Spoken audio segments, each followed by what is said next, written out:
They weren't soldiers, they weren't politicians, they were students, teenagers, barely adults, who did something no one expected.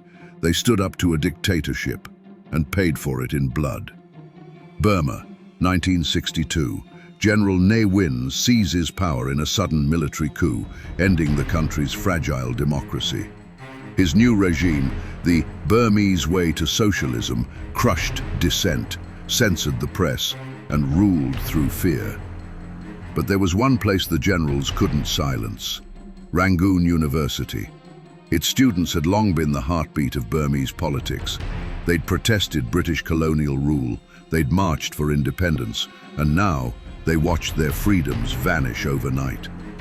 So when the military arrested student leaders in July 1962, the campus erupted.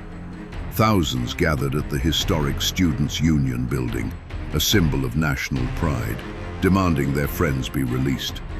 They chanted for democracy, for freedom, for a future that wasn't chained to a uniform. Ne Win heard their voices and sent soldiers. Tanks rolled onto campus. Riflemen surrounded the Students' Union. Before dawn, troops opened fire. Students ran, fell, screamed. Their campus turned into a battlefield. Then came the moment Burma would never forget. The military placed explosives at the base of the Students' Union building, the same building that had sheltered activists for generations, and blew it apart in a single thunderous blast.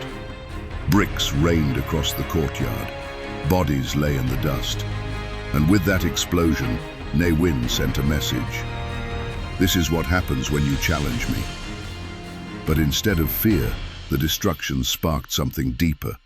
Across Burma, from Mandalay to the Irrawaddy Delta, whispers began. If students can stand up, so can we.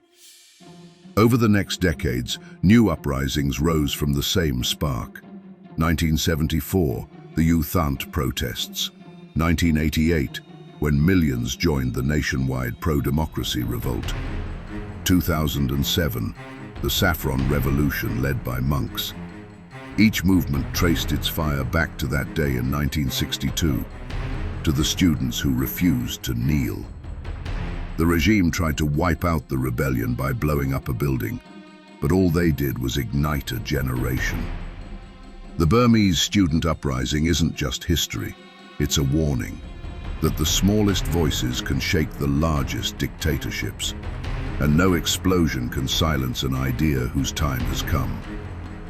Comment which forgotten uprising or hidden resistance movement we should bring back next, and follow for more from the Lost and Found.